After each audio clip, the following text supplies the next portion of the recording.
Sige. Kita sa puwet. Uy, madinig ka dyan.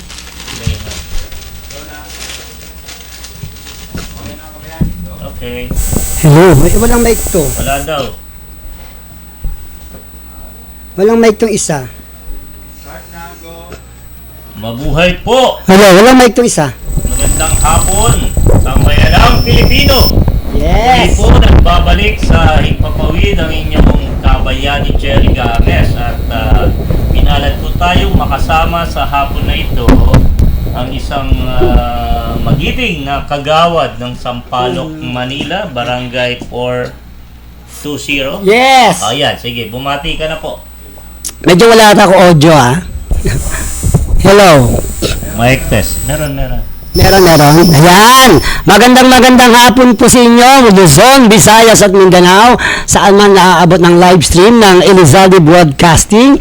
At ang salamat muli sa paangalan ni Kabayani Tolpo Jerry Games sa kanyang sipad tudla ni Kabayani. Yan. So, what's out? What's out? Shout out, Badlang people. Ngayon, tanungin mo ako kung anong topic natin ngayon. Ano ba itong sinasabi dyan? May mga pinulong ba tayong mga adik? Yan. Okay. Ito po ay dapat last week pa natin na paksa. Dahil mga unang linggo ng Pebrero, ito ay mainit na pinag-usapan sa mga kapihan, sa mga restaurant, sa mga barbecuehan, Sa mga kanto. sa mga kanto. At ayan, Sa mga barbershop. naman, nagtuturoan yung dalawang, wala na ako minimension pangalan. So, tingnan nyo na lang ho yung caricature. Pinos lang ho natin para meron kayong idea. So, ito ho ay pinag-uusapan natin sigon sa mga pinaksa at tinura Ng ng mga dating nakalipas na araw. Pangulo. Okay? So, hindi ho tayo yung nag-aakusa. Pinapaliwanag lamang natin na ito yung sitwasyon. Ito ba may mga basihan? Bakit ang mga leader natin ay ganito? Although may pinos po ako doon, sinabi ko pwede naman ho nilang pag-usapan sa isang marangal at pribadong pag-uusap na hindi kailangan daanin sa social media. Kagawad, ano mo doon? Punto de vista mo doon na bakit kailangan sila ay sa social media magbangayan? Kasi ang punto de vista kasi dito, Kabayani, sa daming problema ng ating bansa, ay ito ang inuuna ng ating mga ibang leader, no? Yung mga bangayan, yung mga dapat na suportahan ng administrasyon Bongbong Marcos. Kumbaga, ayon niya, ito nga, may ulat niya na ayon kay former Senator Trillanes, parang meron na silang parang step by step para pabagsakin si Bongbong Marcos. Di ba? Ayun ang sabi ni Trillanes. Kung makikita niyo ito sa kanyang mga interview, no?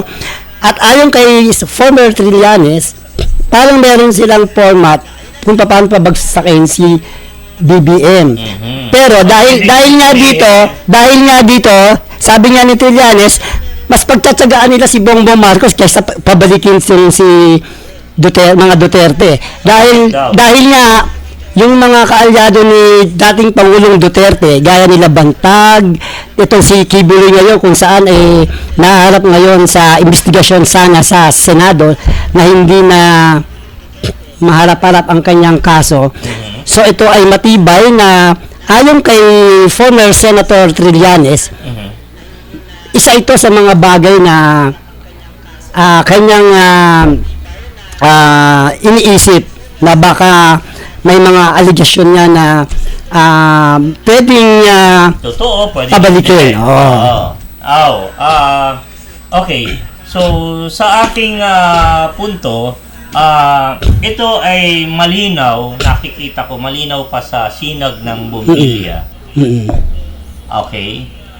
May kaugnayan sa 2028 election, presidential election. So, at tila baga, gusto na nilang madaliin. Naalala mo ba yung kwento noong naging Pangulo si Erap? Tapos nga kami ng konting background. Alam ko kasama kita doon eh. Sumisigaw tayo sa EDSA na gumaganon. Pati yung anak ko, gumaganon eh. Erap resign. 3 taon pa lang, Erap resign. Mm. So, sige nga, kung maalala mo anong nangyari, kwento mo nga sa Madlang People. Well, yung kasagsagan naman kasi kay Erap, Di ba hindi siya natapos ng term? gawa ng wala na siyang tinatawag na immunity to continue the governance dahil ilang porsyento ng kanyang cabinet members Resign. ay nag-resign na, gaya ni dating PNP Alfredo Lim ba? Siya ba yung dating PNP noon? O DILG, si Alfredo Lim. And then, ganun din yung si Pampilo Lacson during that time. Naging cabinet members na ba rin si Lacson? Si Pampilo Lacson? Parang ganun, pero sige, Pero- na natin mag-mention ng name. Basta Parang kumbaga kasi, yung karamihan sa kanyang mga cabinet members during the time ng pangapanahon ni Pangulong Erap Estrada, nag-withdraw na ng suporta sa kanyang administrasyon. Kumbaga, isa na ang panawagan ng mga mamamayang Pilipino na mag-resign na si Joseph Estrada at bigyang pananagutan ng mga aligasyon laban sa kanya. Kaya, sa puntong ito, ano yung gusto mong ipaliwanag sa ating mga okay. viewers? Siguro ito sa mga usap-usapan na may mga inihahandang destabilisasyon. Ang grupo ng ibang panig, no? Oo. We will not Mention. hindi natin tukuyin in particular. At sinasabi nila na unti-unti planado na parang gigibain ang gobyerno ni PBBM para sa ganun magkaroon ng galit ang mga taong bayan at kasabay nito kamukha dun sa nangyari kay Erap Estrada na 2 taon pa lang yata, no? Oo. Hindi, 2 years pa lang eh. Napatalsik. Okay. Now, ito ay pwedeng mangyari o pwedeng hindi mangyari kasi nga 2 beses nang nangyari sa ating kasaysayan. Kung matatandaan mo yung una sa dating Pangulong Ferdinand Marcos na napatalsik. Kagandaan lang naman sa mga leader ng Pilipino, merong takot sa Diyos na hindi nila isinasakripisyo ang taong bayan na dumanak ang dugo o mamatay. Tama. They are the one deciding na lumisa na lang. Oo. Para for the sake of the country, for the sake of mamamayang Pilipino, mas kailangan talaga merong magsakripisyo. Yes. Parang yun ang ginawa ni dating Erap Estrada na kaysa naman magdalak ng dugo. Ang tawag doon, sacrificing doon ay patriotismo. Yung isasakripisyo mo lahat. Kung ano man yung mawawala sa iyo, kapangyarihan mo, pero kung ikaw ay walang pagmamahal sa bayan, organid sa kapangyarihan, baka andyan na sa bunbunan mo yung pulbura o yung bomba na matay na rin yung mga kamag-anak mo, hindi ka pa rin bababa dahil sakim ka. Okay. So, kaya hinahangaan pa rin natin yung ginawa ni Ferdinand Marcos Sr. na nilisan ang bansang Pilipinas, umalis sa Malacanang nang walang anumang although nag-resist pa noon yung mga tao kasi nandun ako yung pinsan ko nga napunit pa yung pantalon sumabit doon sa barbed wire, no? At alam mo noon tayo sa EDSA, okay, naalala ko noon, happy EDSA, nga pala sa 25. So, malapit na. Tayo, may mga pagtatanghal ng hapon, pero 7 to 9, manunood po kami ng konsyerto doon. Nandun po ang sina Noel Cabangon. Yan. Iba-ibang mga national marami pa mga artists and band. Pumunta po tayo doon para maalala po natin ang diwa ng EDSA. Hindi po para magpihan tayo kung kanino tayo dati. Kundi kung ano yung ang punta po dito yung history ng bayan. Kung ano yung naging pagkakaisa ng taong bayan during the time the EDSA Revolution. Hindi naman sabi niya, walang dilaw, walang pula. Kung hindi ang kasaysayan ang magsasabi na itong kasaysayan nito ay legit. Para sa Pilipino, para sa hindi ito ginawa ng mga taong nakibaka noong panahon ng EDSA na parang wala-wala lang. Kumbaga ito ay ipinaglaban ang kanilang karapatan, ipinaglaban ang kanilang mga kamag-anak na nagsakripisyo. Nagsakripisyo noon. So kumbaga, napuno na yung salog. Oo. Oo. Kaya, saludo po tayo sa mga naging bahagi. Ngayon, EDSA 1. Okay? And- Ngayon, yung kay Pangulong Erap, EDSA 2. EDSA 2. Tama? Oo. Ngayon, sana wala ng EDSA 3. Oo. Pero balik tayo dito sa ating tinatalakay na meron nga ba tayong pinunong ngayon na adik? Sino ba ang adik? Adik ba saan? Okay. Adik sa salapi. Maraming pamamaraan ang pagka-addict, no? Meron siyempre addict sa kapangyarihan. Okay. So parang yung tinutukoy dati, paumanhin po doon sa mga loyalist, okay? Mga kamag-anak ko rin po may mga loyalist, okay? Siyempre pag ikaw ay nabigyan ng termino at sumobra ng 2 beses, 3 beses, ang tawag po doon ay Sakin. addict sa kapangyarihan. Okay? Or sakin. Yun po yung mali sa ating mga liderato na kapag napagbigyan mo, pati na yung pamilya, asawa, anak, ay mahiya naman po kayo sa inyong sarili. Huwag nyo ipagmarali na kayo lang ang magaling. Okay? Sasabihin ko na po. Okay? Wala kayong pagmamahal sa bayan. Ang mahal nyo lang ay ang inyong pamilya at ang inyong kinabukasan.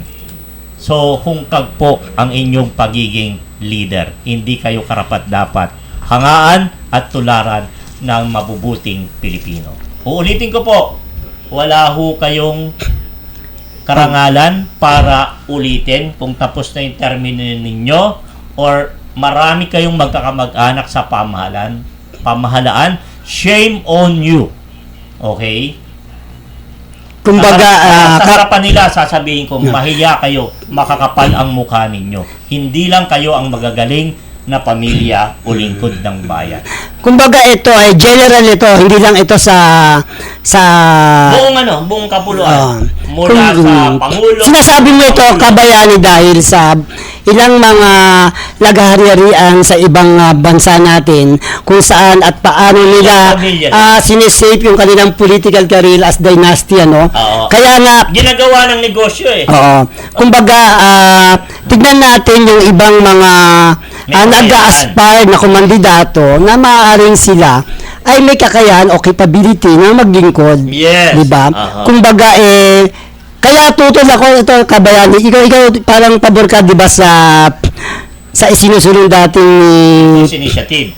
Or hindi, charter change for going to Parliamentary. yeah, na sinusunod dati ni Senator Aquilino Pimentel na maging parliamentary tayo. Para kasi ako tutol ako dyan, kabayani, dahil hanggat hindi natututo at walang disiplina ang mga politiko natin, lalo sila lang din ang mag-ahari pag tayo naging parliamentary. Di bali sana kung tayo hindi lagi na-involve sa mga korupsyon. Di ba? Hindi naman tayo kagaya ng Singapore o anumang bansa na may mga disiplina until na meron tayong mga politikong korap at ganid sa pwesto, huwag na tayong mag-parliamentary government. Diba? Tulad ito, mga nakaraang linggo, gusto daw di umano i-separate ni dating Pangulong Duterte ang Mindanao. Ako naman, hindi naman tutol ako doon sa kanyang isinusulong.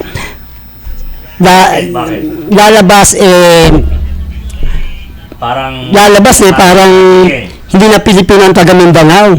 Kasi isa lang naman yung sinasentro nila dyan eh. Kailangan may sarili silang tax. Magkaroon sila ng separate government. Ayaw na nila sa Luzon, Visayas. Hindi yan. Tayo ay isang bansa na may isang salita at tayo ay dapat magkaroon ng isang pagkakaisang paninindigan na isinusulong ang kapakanan ng mamamayang Pilipino. Lalo't ang pinag-uusapan natin ngayon ay ang tunay na kalaban natin, yung mga agaw ng isla natin. Yes. Yan. Ay, naku, may mga pagbati pala tayo bago ko makalimutan. Si JD Generalao, si Kuya Melvin Bautista, ayan, ng Sampaloc, at mga taga-Hyla, Philippines. Yan, si Pao, sina Kuya Mark, sina Kuya Romel, at yung mga mangyan dyan, mga taga Mindoro. Ayan, nakikinig sila. Hi, kamusta po kayo? At syempre po, binabati ko rin yung mga chairman at mga kagawad ng 4th District Manila. Ganon din ang mga team Kabayani Games Group. Alright. Ayan. So mabuhay kayo. Ikaw, baka may gusto kang special na batiin. At sa pagkakataong ito, binabati natin ang ating mga kaibigan dyan sa Barangay 420 at sa lahat ng Zone 43. Maraming salamat sa pagtutok ninyo sa Elizalde Broadcasting. Kaya nga po at isang pagbati rin kay Paul Gomaru, no? Kaya nga po mga kaibigan, yung sinasabi ni Kabayani kanina na general po yun, hindi lang po sa isang bagay na yung mga family na nag-aspire na kumandidato na pagkatapos ng asawa, yung anak naman, pagkatapos ng anak, babalik si tatay, di ba? May apo pa yun. Di ba, may apo, oo. Pero, sa bilang banda naman, Kabayani Jerry Games, ang katuwiran naman kasi nila, kung ang dynasty na ito, kung maganda naman ang kanilang ipinakita, wala namang magiging problema. Ano naman ang magiging, opinion mo sa ganong sitwasyon? Okay. Ang pamantayan kasi ng liderato is kung ano yung alam naman natin yung sinasabi ng batas na dapat 3 termino lang kung nasa local government. Okay? Tapos, kung ang asawa mo ay kandidatong mayor, and then yung nanunungkulan bilang mayor at yung asawa mo naman ay vice mayor, meron dong paano magkakaroon ng check and balances. Sa isang gobyerno, ay buti na lang kung transparent. Ang transparent, ibig sabihin, yung lahat ng transaksyon sa gobyerno, pwedeng busisiin or kilatisin ng mga mamayan. Ngayon, ang dami ng ek-ek simple record lang, yung mga information, sasabihin sa'yo, meron ng ang tawag dito, yung data privacy. Pag nasa public ka, walang data privacy. Pwede mong pwede mong bantayan, pero hindi pwedeng ipagbawal. Bakit? Pampubliko nga yan Parang luneta, hindi mo sasabihin, pang mayaman lang ito, pang mahirap lang ito. Open to the public yan, kaya nga public plaza or public market. Okay. Or ganun din yung mga pagka may mga pagtitipon sa mga public places. So, ina-allow dyan. Hindi mo pwedeng sikilin because nonetheless, kay kay Kuhangko yan, o kay Soriano yan, o kaya kay Ayala yan. Siyempre, nasa discretion ng may-ari. Pero yan, pag-aari ng mamayan, pag-aari ng gobyerno, so lahat pwede. Now, paano ba nagsimula yung akusasyon? Hihingi natin kay Kuya Chot yung akusasyon ng dating Pangulo na vice versa kung saan binabato naman na sila man din daw ay sangkot sa illegal na droga. So, tingnan natin yung picture. Kuya Chot, kung makikita mo dyan. Okay. Kasi nga, ito ay isang matinding aligasyon. Okay? So, anything kasi pwede mong sabihin. Okay? Pero dapat maingat din tayo kasi pwede tayong maakusahan ng level o lebelo. Okay? Ng inaakusang partido. Nonetheless, meron kang matibay na ebidensya o pruweba. Pero kung hearsay lang at saka nagsabi ka, pwedeng kang ihabla.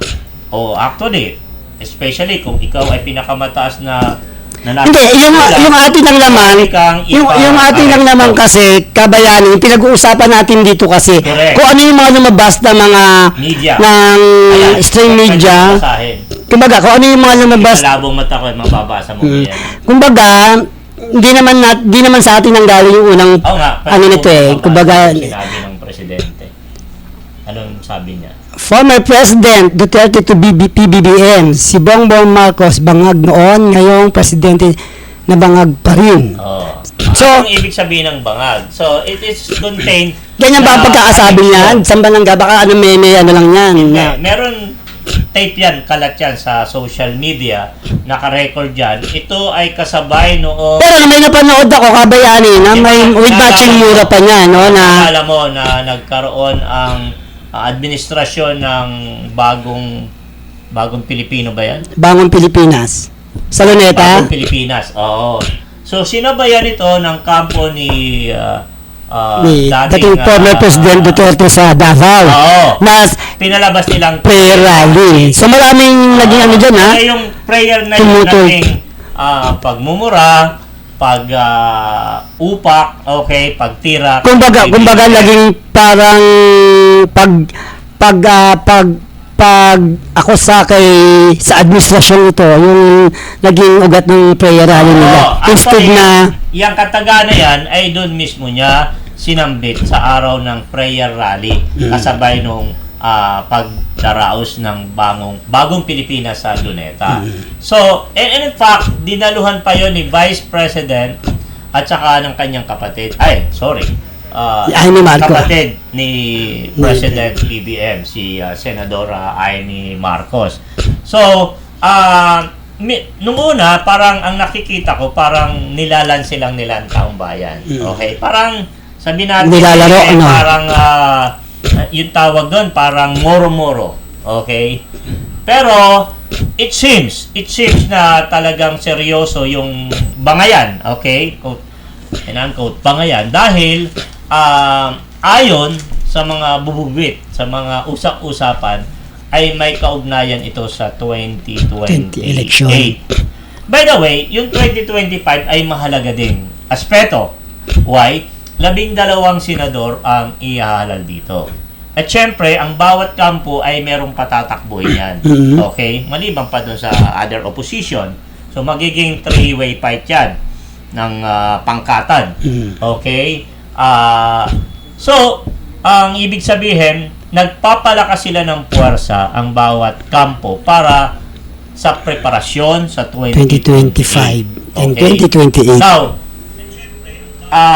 pakita natin sunod na litrato at yun naman yung akusasyon at tugon. Naalala mo na interview si PBBM? He did not denied or Anything. iniwasan niya. Actually, wala siyang sinabi. Sinabi niya lang doon, Pwede mo basahin. Marcos to former President Rodrigo Duterte's accusations, I think it's the fentanyl. Yung kanyang... Fentanyl. Ayan. Ano naman yung fentanyl? Ito siguro yung kanyang... Well, anyway, may nakuha akong konting info dyan. Yung fentanyl ay something na parang gamot yan sa pananakit. Matinding sakit. Parang malunasan. At ito'y napakamahal na gamot. Okay? At ito daw ay hindi maganda, addictive ito. Okay? And sinasabi naman ng kampo ni Duterte at actually nagsalita pa si Atty. Harry Roque na ito ay dati pa. Nung meron siyang matinding karamdaman na merong mga kasakitan at ngayon ay hindi na. Okay? So, etong fentanyl ay parang nakaka-addict din. Okay? Ito ay isang uri ng gamot na matindi. Kapag nag-take ka, parang nag-iiba yung attitude mo. Yes, Ganun ba? Yung nagiging bahagi ng pagkatao mo, yung emotional mo, iba na yung nagiging salita mo. So, sa atin naman, okay, pinag-uusapan lang po natin, wala tayong masamang tinapay. Okay? Sinabi ito ng kampo ng kasalukuyang administrasyon at dating administrasyon at halos lahat to ay nasaksihan yan sa iba't ibang uri ng media platform at parang binubuksan lang po natin uli yung usapin na ito dahil nga sa isang tinutumbok o direksyon which is kaugnay sa politika. Pero maliban doon, Melvin, meron pa tayong ibang nakikita. Okay? Dahil nagkasunod-sunod yung mga parang alalahanin ng dating administrasyon. Una na, yung maaring pag-issue ng warrant sa kanya ng ICC. Okay? Isa yon, no? So, parang sinasabi dito na, hey, kayo nakaupo dyan, kailangan protektuhan nyo kami or else gagawa kami ng hakbang para mapahiya din kayo. Kumbaga kasi nakikita ni dating Pangulong Duterte yung mga hindi sumasang-ayon sa kanya, yung takbo ng administrasyon ito, gaya na lang ng pagkilos ng Kongreso kung saan ay si Speaker Romualdez ay bahagi ng Kongreso. Parang yung, simula nung tinapisan ng budget itong Office of the Vice President ni Sara Duterte. Parang gantihan na. Kumbaga, sa parting ito, parang kay, ano ba pangalan ng anak ni Duterte? Si Mayor? Si Congressman din, si Pulong Duterte. Parang nabawasan din yata yung kanyang budget. Yan, parang ganun yung pagkakaintindi ko. So, this time naman, yung meron daw di umano na nakapasok na raw di umano ang isa sa mga mag-iimbestiga na miyembro ng ICC kung saan ay ito nga ang parang sa parte ng mga Duterte ayon din sa mga blogs at mga ilang news pinapasok. So ito po ay parang mga lohika ng ibang mga taong maaaring kung bakit yung dot, no? Diba? I-connect natin yung dot. Now, as again, may kaugnayan pa ito dun sa sasabihin kong pangalawang punto. Yung tungkol sa nagaganap or ginanap na permahan ng People Initiative.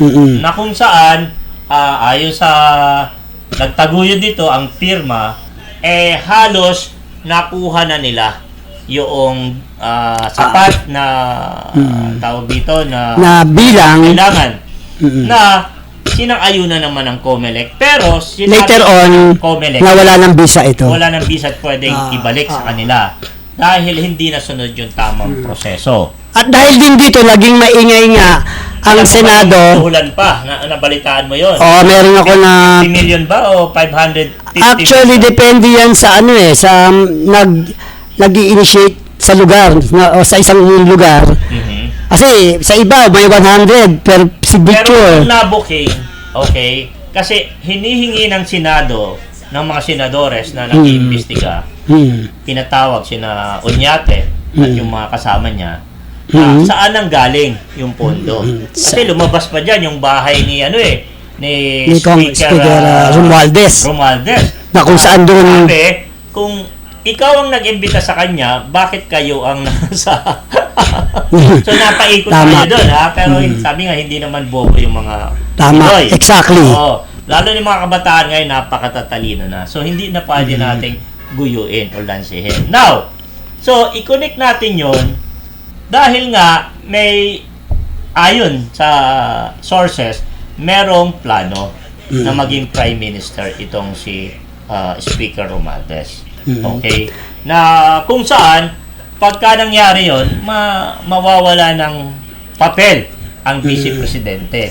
Even ang Senate. Oo. Ito nga, kung bakit naging maingay lalo ito, at tumutol dito ang ilang senator, lalo na itong si Majority Leader Coco Pimentel, kung saan Minority Leader Coco Pimentel, kung saan ay hindi o walang sustansya itong isinusulong nilang People Initiative.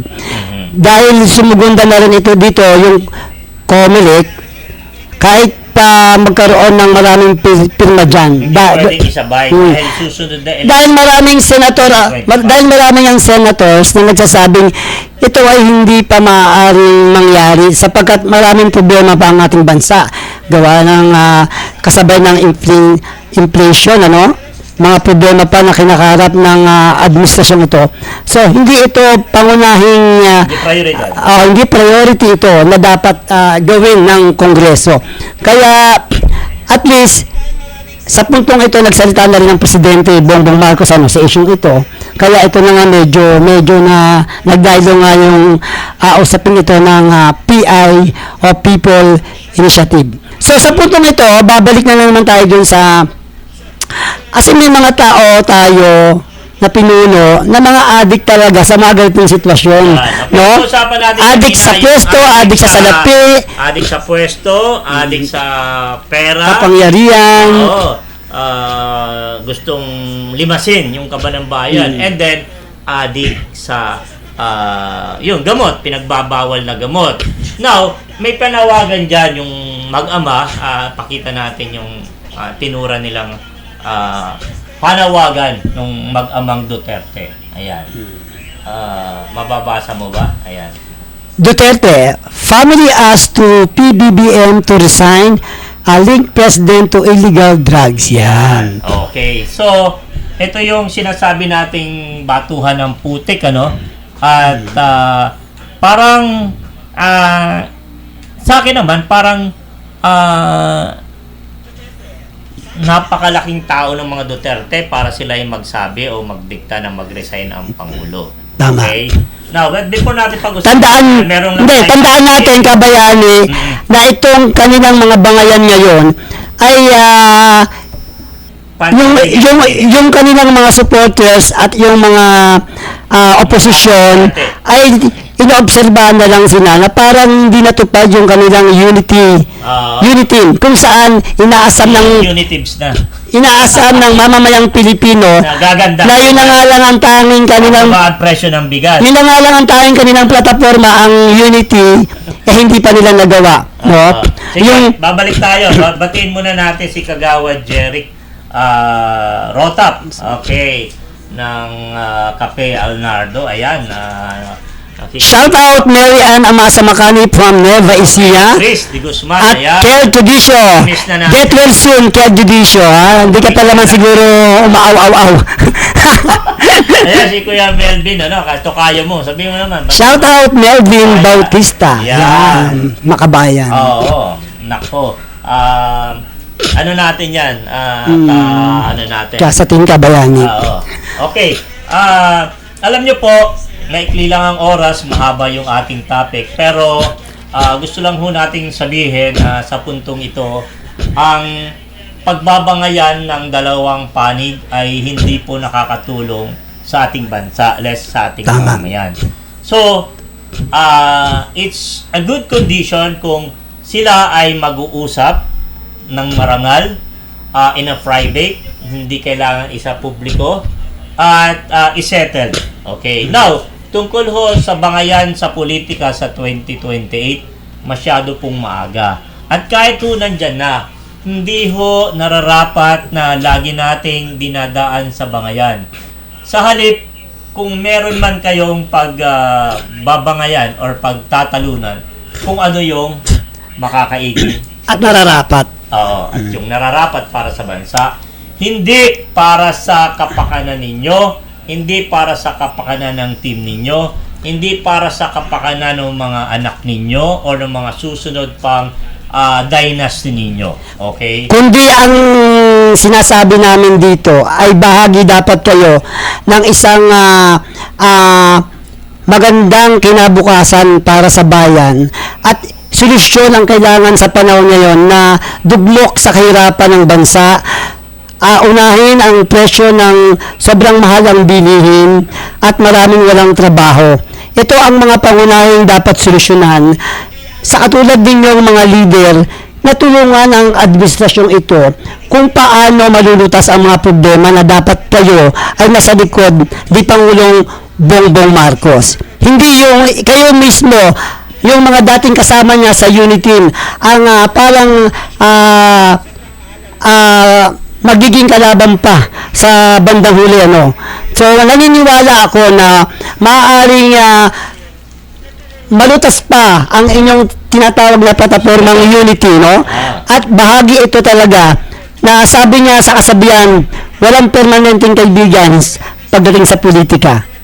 Tama ba yun? Permanenteng kaaway. So, sa panghuli po, lagi nating tatandaan na wala hong permanente sa mundong ito. Kung nabigyan kayo ng pagkakataon na makapaglingkod, marami namang ibang mas okay. Deserve. Okay. Pero kaya yung binigyan ng pagkakataon. Okay?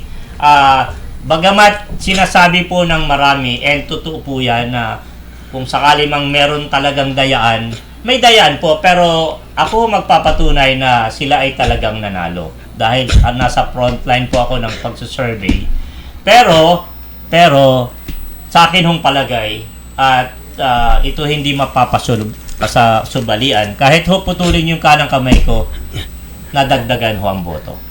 Okay, matapang kong sinasabi sa inyo yan sapagkat wag na hong maulit. Ako yung mga biktima rin ng ganyang mga pandarambong sa boto, pag nanakaw ng mga boto. Okay, 3 times ho akong natanggalan ng karapatan. Pero isa hong hindi ko ho makakalimutan yung ninakawan ako ng 10,000 boto at alam ng taong bayan yon. So, yun po ang mensahe na dapat alalahanin ninyo na hindi ho panghabang buhay Ang mga pwesto. So hanggang dito lamang po sa ngalan ng Sipat Tudla. Ako po ang inyong lingkod, Kabayani Jerica. At ako naman si Melvin Makanit. Maraming salamat sa inyong pagtutok sa Sipat Tudla. God bless us all. At saka tayo.